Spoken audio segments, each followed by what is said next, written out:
Aos que permanecem aqui, convido você a abrir a sua Bíblia em 1 Timóteo, capítulo 4. Hoje nós vamos dar sequência aos nossos estudos dessa carta. Estamos aí na metade, dessa carta. Na verdade, um pouquinho mais, da metade, já foi mais da metade. Mas vamos iniciar aí o capítulo 4. Hoje nós vamos meditar no verso 1 ao verso 5. 1 Timóteo 4, do verso 1 ao verso 5. Diz assim: Ora, o Espírito afirma expressamente que nos últimos tempos alguns apostatarão da fé, por obedecerem a espíritos enganadores e a ensino de demônios, pela hipocrisia dos que falam mentiras e que têm cauterizada a própria consciência, que proíbem o casamento e exigem a abstinência de alimentos que Deus criou para serem recebidos com ações de graças pelos fiéis, e por quantos conhecem plenamente a verdade. Pois tudo o que Deus criou é bom, e recebido com ações de graças, nada é recusável, porque pela palavra de Deus e pela oração é santificado. Vamos orar mais uma vez? Senhor, te louvamos por essa palavra que está diante de nós, te louvamos porque essa palavra é viva, santa e eficaz, suficiente para trazer a nós a iluminação e a compreensão daquilo que nós precisamos, Pai. E pedimos para que o Senhor possa nesse momento trazer a compreensão dessa verdade, que possamos, Pai amado, ser edificados como povo do Senhor, assim crescendo, Pai amado, na compreensão, e assim, Pai amado, sendo edificados dia após dia. É a nossa oração em nome de Cristo Jesus. Amém. Tenda do milagre. Entra e receba tudo o que você quiser. Culto da restauração, para você ter restaurado a sua vida conjugal. Bênção da prosperidade, para você comprar a sua casa própria. 51 dias de jejum e oração, para que Deus possa abrir as portas das causas impossíveis. Todas essas e muitas outras frases que eu poderia falar aqui, são extremamente comuns no mundo gospel. E acabam sendo cômicas, mas na verdade o que está por trás dessas afirmações é uma triste verdade. Nós temos visto em nosso país uma crescente de líderes que fazem do nome de Deus uma grande chacota. Líderes que buscam dinheiro, fama, glória, poder, mas não vivem a cruz de Cristo. Líderes que não foram chamados por Deus. Líderes que não deveriam estar à frente da igreja do Senhor, mas que infelizmente ocupam essas posições. E a pergunta que nós temos que fazer é: aonde que tudo isso vai parar? Até onde esse absurdo vai chegar? Será que ainda existe esperança para o cristianismo no Brasil? Eu creio que sim. Quando crentes fiéis, junto com lideranças saudáveis, se dispuserem a pagar o preço para viver o verdadeiro evangelho, olhar para a cruz de Cristo e buscar a Cristo e não interesses do seu próprio coração, nesse dia, nós poderemos experimentar os efeitos da verdade, os efeitos da verdade sobre a igreja do Senhor. Exatamente sobre isso que eu quero meditar com os irmãos nessa noite. Nós estamos diante de um novo bloco dentro da carta de Paulo a Timóteo. E Paulo, após gastar um grande tempo ensinando como é que deve se proceder na casa de Deus, o capítulo 2 e o capítulo 3, mostrando para a gente qual é o papel da mulher no culto, o papel do homem no culto e na liderança da igreja, o que se espera das lideranças eclesiásticas da igreja, qual é o seu comportamento. Paulo ele volta a um assunto que ele já tratou brevemente no capítulo 1. Ele fala mais uma vez sobre os falsos mestres que estão presentes na vida da igreja de Éfeso, a igreja onde Timóteo era pastor. E essa preocupação neste bloco é exatamente a preocupação que está diante de nós. Timóteo, ele precisaria confrontar os falsos mestres que existiam naquela igreja, porque eles criam no que nós chamamos hoje de apostasia. E o que seria essa apostasia, né? Como ele diz aqui, o que é apostatar da fé? De forma resumida, nós podemos definir apostasia como abandono da fé bíblica por pessoas que um dia professaram a fé em Cristo Jesus. Essa abordagem, então, é necessária, por quê? Por que Paulo precisava mais uma vez falar sobre os falsos mestres? Porque aquela igreja ela estava sujeita a sofrer ataques ferrenhos de opositores à fé genuína. Pessoas que aparentemente eram da própria comunidade, mas que se perderam por apostatar da fé genuína em Cristo Jesus. E meus irmãos, se nós pararmos para pensar, o contexto que Timóteo enfrentava como pastor naquela igreja, não é muito diferente do contexto que nós enfrentamos hoje como igreja evangélica no Brasil. Muitos têm se perdido, muitos têm apostatado da fé em Cristo, muitos têm zombado do nome de Deus, ao não pregar e ao não viver um cristianismo bíblico. Todos os dias, o que nós temos assistido é um declínio da fé, onde falsos ensinos são amplamente propagados, coisas que têm trazido sérias consequências ao povo de Deus. Uma realidade, meus irmãos, que só vai conseguir ser refreada quando nós compreendermos a verdade que nos liberta. E é exatamente sobre isso que nós vamos meditar nessa noite. Então, o primeiro ponto que nós temos que entender é a origem demoníaca dos falsos ensinos. Se os irmãos observarem, Paulo então ele está voltando a um assunto que ele já tratou nessa carta. Paulo ele gasta um bom tempo também ensinando a Timóteo, que era o pastor dessa igreja, sobre os riscos que haviam no meio daquela comunidade. Então essa não é a primeira vez que Paulo trata dessa verdade. Se os irmãos voltarem nas suas Bíblias e lerem 1 Timóteo 1, versículo 20, vocês vão ver que Paulo já tratou sobre os falsos mestres. Ali no capítulo 1 já há algumas instruções sobre como lidar com esses líderes que não foram instituídos por Deus. E quando ele volta a tocar nessa temática, agora no capítulo 4, ele nos conta um pouco mais sobre qual era o tipo de heresia, qual era o problema teológico que aquela igreja enfrentava. Então o que nós percebemos é que eles estavam vivendo um desvio da fé genuína. Então, quando Paulo volta, ele lança luz a essa questão. E qual que era o problema enfrentado aqui? O primeiro ponto que nós temos que observar, que o texto diz, é que é esperado que a igreja seja assolada pelos falsos ensinos. Se vocês observarem, Paulo diz, olha, o Espírito afirma expressamente que nos últimos tempos alguns apostatarão da fé. É uma afirmação. Não é assim, olha, pode acontecer que alguns deixem a fé, eventualmente alguns vão negar a fé bíblica. Não. Nos últimos dias, invariavelmente, haverá a presença de falsos ensinos no meio da igreja de Cristo Jesus. E quem diz isso não é Paulo, quem diz isso não é invenção dele, mas como ele bem diz, o Espírito afirma.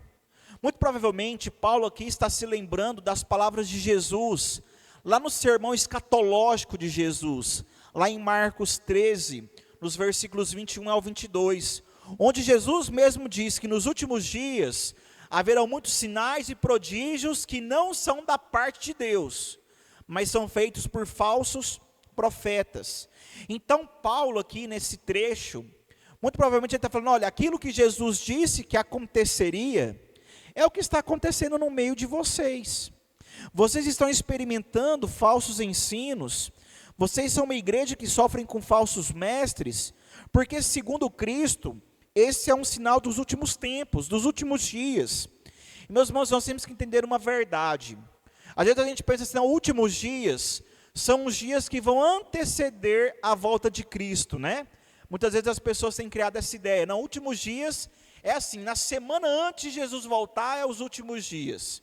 Não, meus irmãos, últimos dias na Bíblia é tudo que está entre a primeira vinda de Cristo e a segunda vinda de Cristo. Por quê?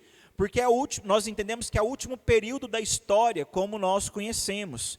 Após a segunda vinda de Cristo, será feito novos céus e nova terra. Então, últimos dias desde que Jesus foi assunto aos céus, até o dia que ele retornar. Então, nós temos que entender que nós vivemos nesses últimos dias. É o que o apóstolo Pedro fala para a gente lá em Atos 2, no versículo 14. Eles viviam os últimos dias. Nós, igreja, vivemos esses últimos dias. Então, o que isso nos ensina? Meus irmãos, ensinos antagônicos à mensagem de Cristo vão se espalhar por este mundo. Enquanto a igreja estiver nesse mundo, sempre haverá concorrência de falsos ensinos com a igreja. Essa que é a verdade que Jesus está nos ensinando aqui. Então nós precisamos compreender que, via de regra, a igreja sempre terá que lidar com falsos ensinos e falsos mestres. É aquilo que Jesus diz. Então, meus irmãos, coisas como aquelas que eu coloquei lá no começo, que parecem cômicas, lenços ungidos, tenda do milagre, você é o centro do coração de Deus, são as heresias do nosso dia. São as mentiras absurdas do meio gospel que nós enfrentamos hoje. Houveram outras heresias no passado, e não se enganem, vão ter novas heresias no futuro. Todos esses ensinos antropocêntricos, heréticos, que parecem um absurdo para nós, e de fato são um absurdo, porque vão contra a palavra de Deus, são ensinos enganadores, discursos falaciosos, que têm feito muitas pessoas se desviarem de uma fé genuína, tem feito muitas pessoas caírem em perdição, porque creem que têm uma fé, só que não é uma fé no Deus verdadeiro, não é uma fé no Cristo que salva. E meus irmãos, por mais triste que seja nós reconhecermos essa realidade, Cristo mesmo afirma, é uma marca dos últimos dias. Sempre teremos que lidar com esses falsos mestres. Sempre teremos que lidar com esses falsos ensinos. Eles não vão acabar. Eles não vão cessar. E a igreja tem que aprender a viver no meio dessa realidade. E o mais complexo dessa história é exatamente o que se diz na sequência, no versículo 1, né? Este ensino, ele vem da parte de Satanás, e não da parte de Deus. E talvez a pergunta que a gente fica assim, pastor, mas esses falsos mestres não estavam dentro da igreja? Esses falsos mestres não eram pessoas que ensinavam na igreja e em nome de Deus? Sim. Então como é que eles são da parte de Satanás e não da parte de Deus? Meus irmãos, nós temos que entender muito bem o princípio que está sendo colocado aqui. Muitas vezes, qual que é o comum do nosso dias?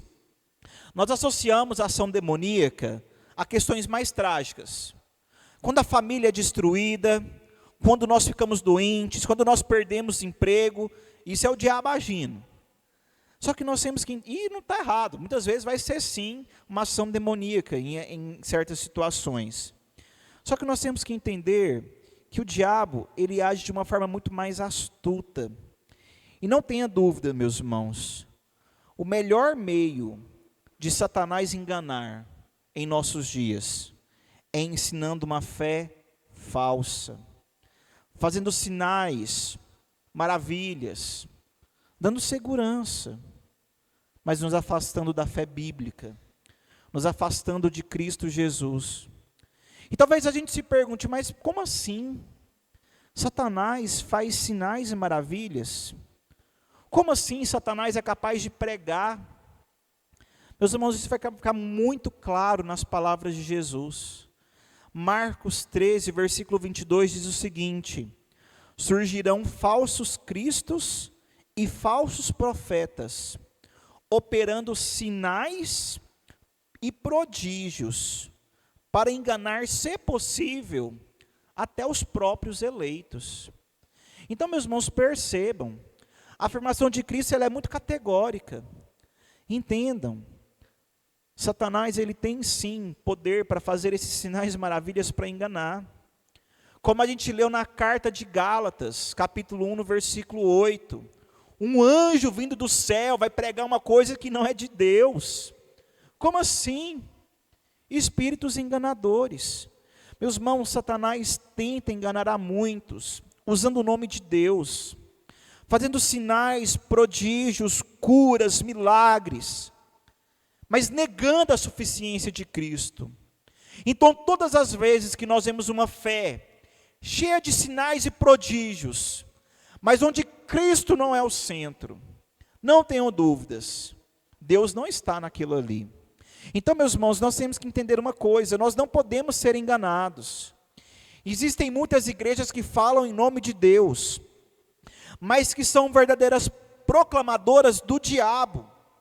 Ou como o apóstolo João vai dizer lá em Apocalipse, são sinagoga de Satanás. Não é casa de Deus. É tempo de apostasia. É local de falsos ensinos. É ensino de demônios. Todo ensino que prega a nossa autossuficiência, dizer que eu posso comprar a Deus, dizer que eu posso conquistar alguma coisa, meus irmãos, isso é uma mensagem antropocêntrica. Como que isso vem de Deus? Como que Deus está fazendo coisas que Ele não disse que faria nas Escrituras? Por isso, meus irmãos, nós temos que entender uma verdade. Toda igreja ou toda religião que abandona a verdade de Deus está a serviço do diabo. Não há um meio termo. Não existe esse aqui está mais ou menos em Deus. Não existe isso. Meus irmãos, nós precisamos ter sabedoria e prudência para nós mesmos não cairmos nessas armadilhas que são colocadas pelo nosso inimigo. Temos que ter prudência quanto àquilo que nós ouvimos, quanto àquilo que nós consumimos. Nem tudo que usa o nome de Deus é de fato da parte de Deus. Muitas vezes é ensino enganador, profano, demoníaco. Nós temos que ter filtro, nós temos que ter cuidado com aquilo que nós temos ouvido, a quem nós temos dado ouvido, a quem nós temos dado a nossa atenção. O segundo ponto que o texto nos mostra são algumas exigências que esses falsos ensinos trazem sobre a vida dos fiéis. Então, uma outra verdade que nós lemos é que o diabo ele vai usar pessoas dentro da própria igreja para desviar o povo de Deus da verdade. Ou seja, vai ter gente falando em nome de Deus, mas que não é da parte de Deus. O versículo 2 nos mostra isso muito bem. Satanás, ele implanta o erro, elabora os meios, mas isso ganha forma nos falsos mestres que são enviados para a igreja. É o que Paulo aqui chama no versículo 2 de hipócritas e mentirosos com a consciência cauterizada. O que isso nos ensina? Primeiramente, nós temos que entender que Paulo chama os falsos mestres aqui de hipócritas. Essa palavra hipócrita, no grego, ela era uma palavra associada ao teatro. O que essa palavra ensinava? Com certeza os irmãos já viram aquelas máscaras do teatro grego, aquelas máscaras que tem uma sorrindo e uma chorando, né? Uma que geralmente fica uma do lado da outra. Aquelas máscaras, elas eram muito comumente usadas no teatro grego para esboçar reações.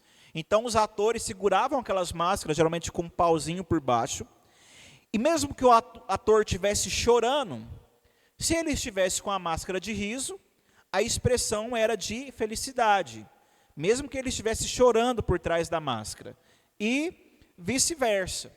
Então a ideia de hipócrita é justamente aquele que usa máscara para transparecer uma emoção que não é a emoção que ele está sentindo, mas é uma emoção de atuação. Então, quando Paulo diz, olha, esses falsos mestres, eles são hipócritas, é como se ele dissesse, olha, eles estão vendendo uma imagem, eles estão vendendo uma capa, mas no íntimo não é assim que funciona. Nem eles creem no que eles estão falando, eles não são assim no íntimo deles.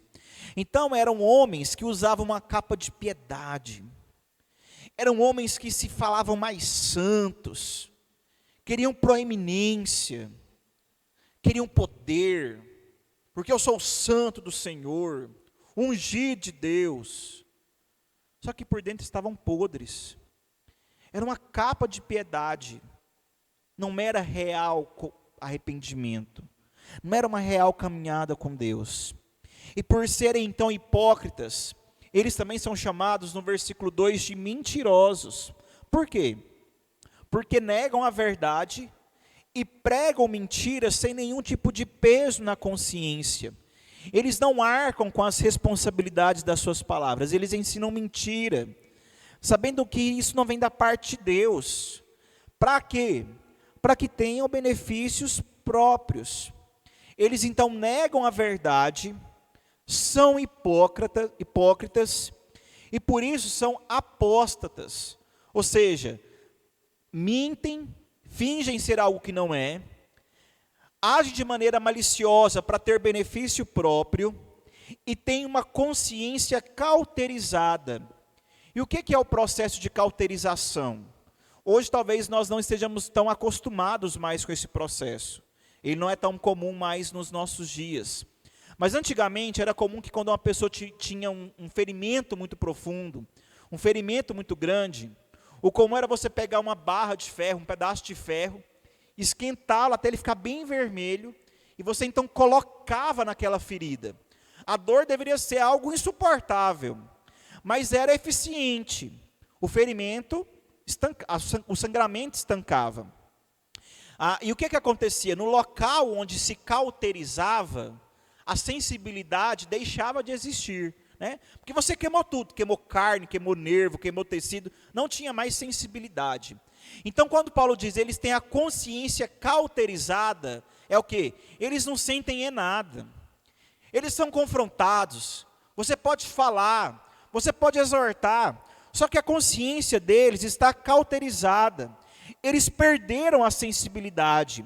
Eles têm a consciência cauterizada porque eles querem apenas benefícios próprios. E quando são confrontados pela verdade, não existe reação, porque a verdade já não faz mais diferença. A consciência deles está inerte, são incapazes de ouvir, são incapazes de ser confrontados. Então resistem à verdade, querem poder, prestígio, dinheiro, cauterizam a própria consciência para não serem confrontados, ou pelo menos para isso não incomodá-los. E ao serem então hipócritas, pregam mentira como se fosse verdade, não vivem de acordo com aquilo que pregam, pois é um fardo grande demais até para si, mas colocam esse fardo sobre a igreja, impõem esse fardo sobre a igreja de Cristo Jesus. Meus irmãos, de modo geral, o enfoque de Paulo aqui está demonstrando quais são os malefícios que esses falsos ensinos trazem para a igreja. E está nos ensinando a olhar de modo mais específico, então, para qual que era a natureza desses ensinos, para que compreendamos o que eles estão trazendo e como nós devemos combater. Então, a prática desses apóstatas em Éfeso era basicamente proibir duas coisas, como a gente pode ver no versículo 3. Eles proíbem o casamento e proíbem alimentos. E o texto nos diz que abster-se dessas coisas era um erro, era uma heresia. Por quê? Porque não procede da parte de Deus. Mas qual que é a base para Paulo afirmar isso? Porque nós temos que entender uma coisa. Se existe a confrontação, é porque existe alguma base para nós entendermos o que é a verdade.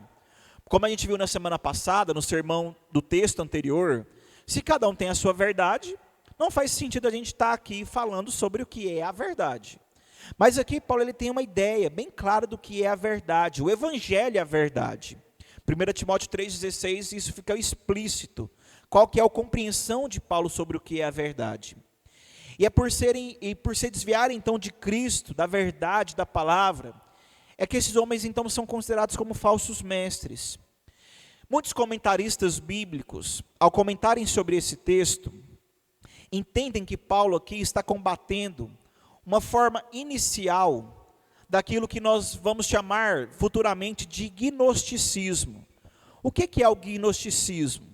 É a mistura de fé cristã com filosofia grega, que foi muito comum até o século V. Qual que era o ensino dessa heresia? Influenciados pela filosofia grega, os aderentes a essa linha de pensamento afirmavam que tudo que envolve matéria era ruim. Apenas o espiritual é bom. Então tudo que envolve matéria, o casamento envolve matéria, envolve corpos. Então por conta disso é impuro. O celibato é mais espiritual, o casamento é carnal. Alimentos, certas comidas são impuras. Nós não precisamos desses alimentos para viver.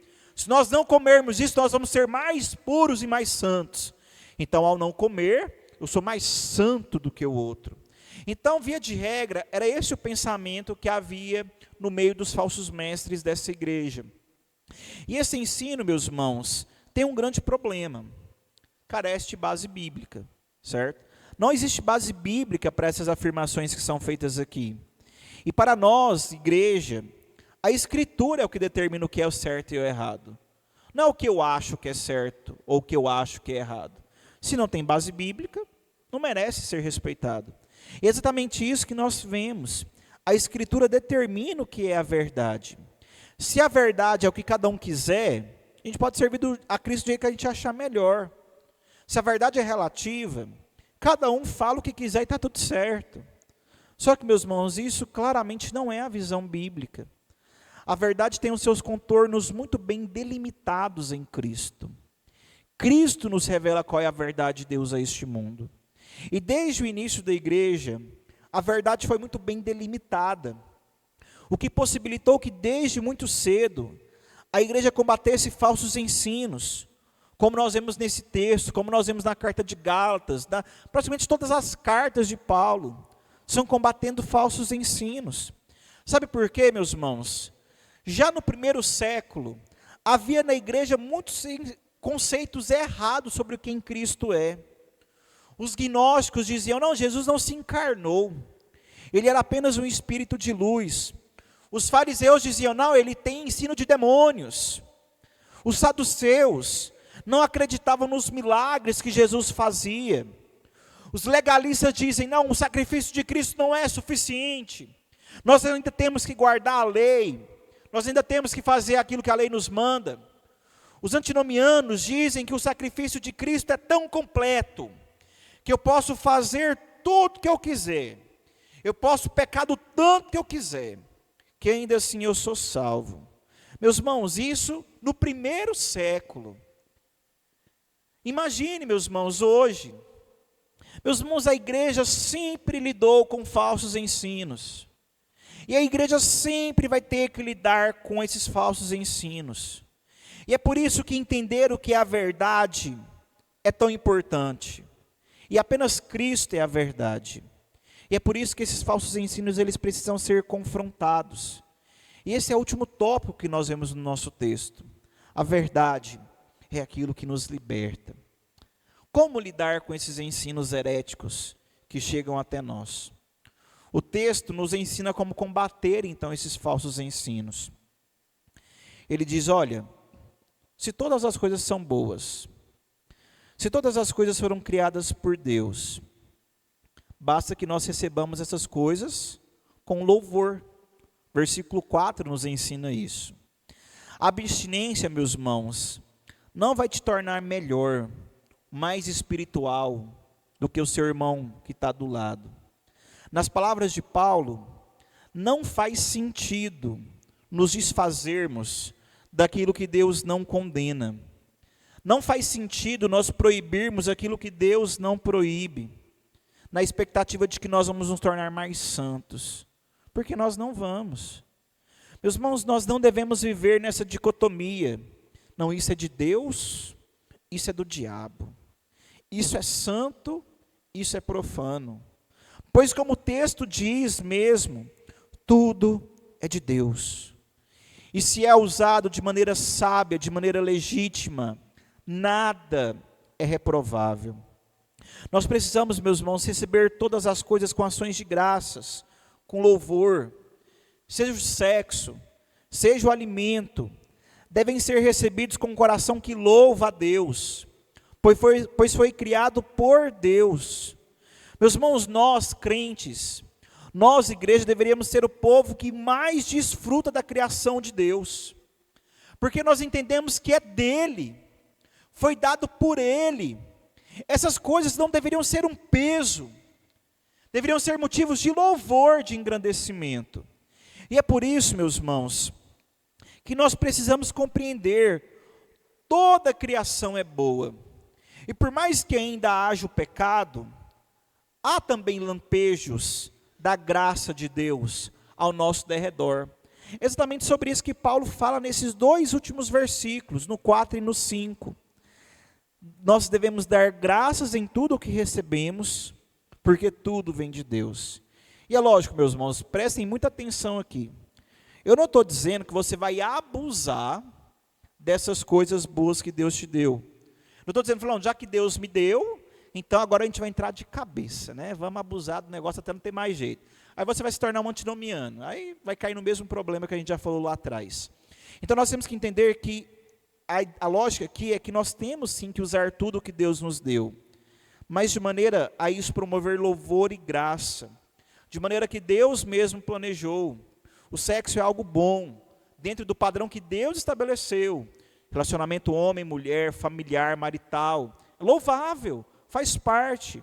O alimento criado por Deus é bom, louvável, recebido com graças, não há problemas. Então, meus irmãos, nós não somos chamados a abusar das coisas boas que Deus nos deu.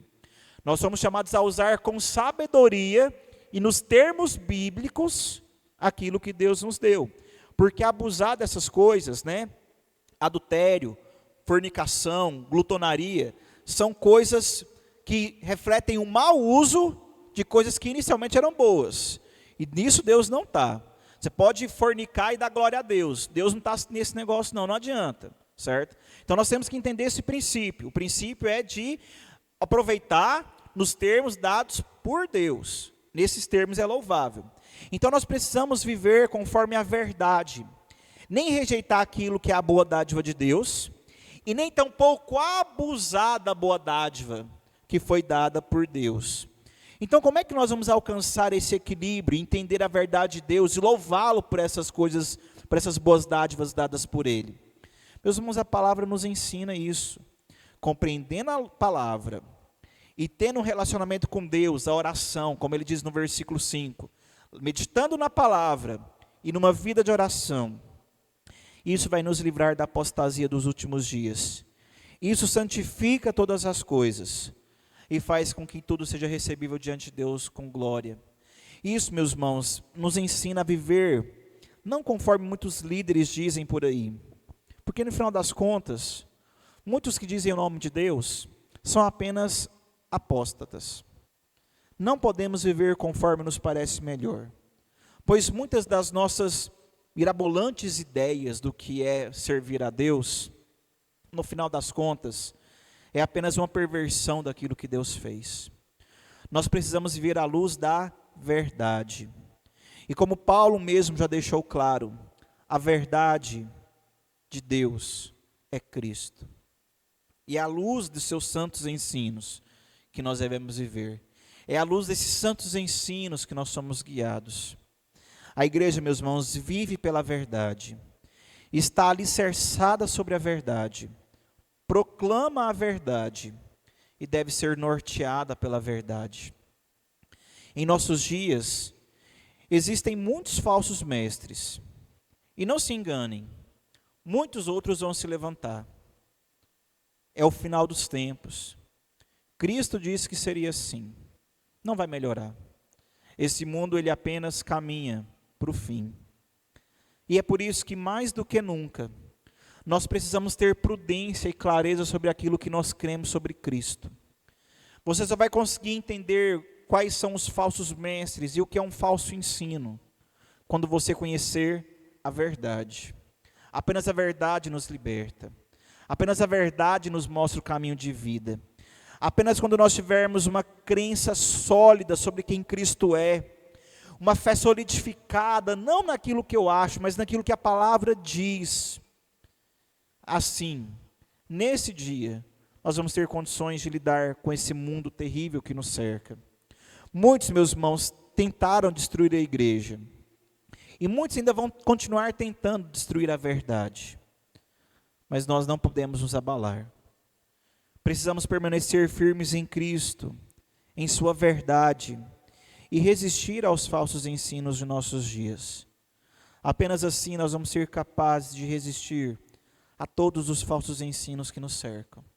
Quando estivermos alicerçados na verdade, solidificados na verdade, nesse momento encontraremos vida. E o que fazer? Em primeiro lugar, meus irmãos, tenha prudência com aquilo que você ouve, com aquilo que você lê, com aquilo que você assiste. Na internet tem muita gente falando em nome de Deus. Na internet tem muito pastor, bispo, apóstolo, sacerdote, enfim, essas nomenclaturas todas aí que vocês sabem. Falando que são enviados de Deus, profetas de Deus. Os falsos mestres estão por aí, na internet, nas igrejas, na TV, e muitas vezes no nosso próprio meio. Por isso, meus irmãos, tenha cuidado com aquilo que você lê, com aquilo que você assiste, com aquilo que você ouve. Pessoas que dizem que são mais santas porque eu faço isso. Existe um dia mais santo que o outro, e eu sigo isso à regra. Olha só como eu sou bom. Existe uma comida proibida. O celibato é uma exigência. Meus irmãos, são coisas que nós vemos por aí todos os dias, mas não são da parte de Deus. Não são ordenanças das Escrituras. Tudo isso, à luz daquilo que Paulo diz, é ensino de demônios. É para colocar a nossa fé baseada na performance e não na graça de Deus. E nós não precisamos disso, meus irmãos. Acrescentar algo à obra de Cristo é obra de demônios. Retirar a graça de Deus é obra de demônios. Por isso, meus irmãos, não caiamos nesses falsos ensinos. Tomem muito cuidado com qual é o material que você tem consumido, quem você tem ouvido, a quem você tem dado a sua atenção. Porque os falsos mestres estão por aí, apenas esperando a oportunidade para fisgar a sua atenção. Tenhamos cuidado com tudo isso que nós temos lido, assistido, com aquilo que nós temos crido. Em segundo lugar, meus irmãos, não recuse aquilo que Deus diz ser bom. Se abster daquilo que Deus criou, daquilo que Deus diz que é bom, para você se achar mais espiritual. Eu sou mais espiritual porque eu não faço isso. Eu sou mais santo porque eu não tenho essa prática. Meus irmãos, isso nos ensoberbece. E pior, nos afasta da gratidão. O texto não diz, tudo recebido com ação de graças é santo. E Deus não santifica todas as coisas. Isso gera em nós humildade. Porque eu reconheço que não é meu, é de Deus. E glória a Deus por isso que Ele tem me dado. Graças a Deus pelo meu casamento. Graças a Deus pelo alimento. Graças a Deus pelas coisas boas que eu posso desfrutar por conta do meu trabalho, por conta do dinheiro que Deus tem me dado. A gente tem muitas vezes demonizado coisas que, na verdade, são justas. Por isso, meus irmãos, nós temos que entender, tudo recebido com ação de graças, se for lícito, se não fere as Escrituras, não há problema. Nós precisamos admitir, meus irmãos, que tudo que vem do Senhor, tudo vem dEle. Isso deve gerar em nós gratidão, nos livrar de pensar que nós somos melhores, somos mais santos, mais espirituais. Isso não vem da parte de Deus. Precisamos ter essa visão equilibrada. Não recuse aquilo que Deus diz ser bom. Aquilo que Deus não proibiu, não é proibido. É nesses termos que nós temos que entender. Aquilo que Deus mesmo nos deu é para o louvor dEle. E em último lugar, tenha cuidado com a sua própria caminhada. Entenda uma coisa, todos esses que apostataram da fé, eram pessoas que um dia estiveram na igreja. Todos esses mestres que deixaram a fé genuína por uma fé falsa, eram pessoas que um dia professaram a Cristo Jesus, mas por algum motivo se perderam na caminhada. E talvez muitos de nós conheçamos pessoas assim também. Pessoas que talvez foram grandes líderes. Pessoas que falam assim, mas esse homem foi muito importante, essa mulher foi muito importante para a minha própria vida, para a minha caminhada de fé. Mas que hoje estão completamente perdidos e distantes de Deus. Todos nós conhecemos pessoas assim. Se enveredaram por falsos ensinos, aderiram falsas verdades, começaram a dizer coisas estranhas à Bíblia e então se perderam. Todos nós provavelmente conhecemos alguém nesses casos. Essa realidade não está tão distante de nós. Pessoas que apostatam da fé são mais comuns do que nós imaginamos. Por isso que a Bíblia nos diz: aquele que pensa estar de pé, vigia para que não caia. Ao longo da história da igreja, pessoas de renome, pessoas talvez mais respeitadas do que eu e você, caíram. Pessoas que eram santo exemplo de fé, se perderam. Cuide de si mesmo. Cuide de si mesmo. Tenha cuidado com o que você ouve. Examine quais são as bases da sua fé. Sobre o que você tem edificado a sua fé. Sobre o que você tem construído a sua caminhada. Quais são as suas bases para a confiança e dependência de Cristo Jesus? Temos que examinar sobre o que estamos edificando. É sobre Cristo, a rocha, ou sobre um alicerce instável que vai se perder na primeira tempestade? Nós temos que ter consciência e examinar, porque os exemplos estão por aí, para nos mostrar aqueles que se perderam, por estarem alicerçados em coisas que não permanecem. E nós precisamos entender essa mesma verdade, examinar o nosso próprio coração e edificar sobre Cristo, a nossa rocha, aquilo que é sólido e aquilo que permanece. Vamos orar para finalizar esse momento?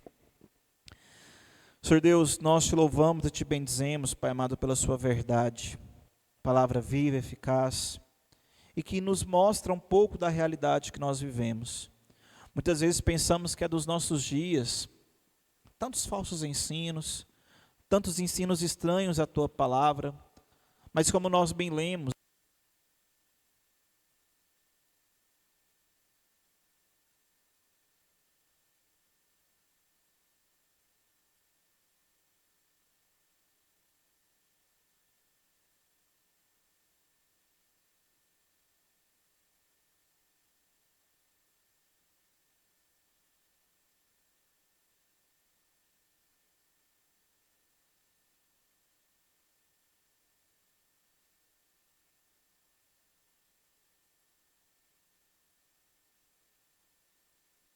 o Senhor mesmo nos estabelece nas tuas santas escrituras, que diante dos falsos ensinos, diante de tantas heresias que nós temos visto em nossos dias, que nós não venhamos nos abalar, não venhamos ceder, mas saibamos aonde está edificado a nossa fé, que olhemos apenas para Cristo, o nosso Senhor e Salvador, Pai amado, e possamos, Pai amado, ter o conhecimento necessário para combater esses falsos ensinos, para livrar, Pai amado, as nossas igrejas de ensinos de demônios, nos livrar, Pai amado, de tudo aquilo que não traz edificação, que possamos assim, Pai amado, ser fortalecidos como igreja do Senhor, como seu povo.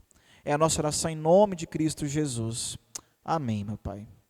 Convido a igreja para se colocar de pé, nesse momento. Agora, meus irmãos, que a graça do nosso Senhor Jesus Cristo, o amor de Deus, o nosso Pai, e as ternas e eternas consolações do Espírito Santo de Deus, e seja com todos vós, e com todo o povo de Deus, espalhado pela face da terra. Amém e amém. A igreja pode se assentar.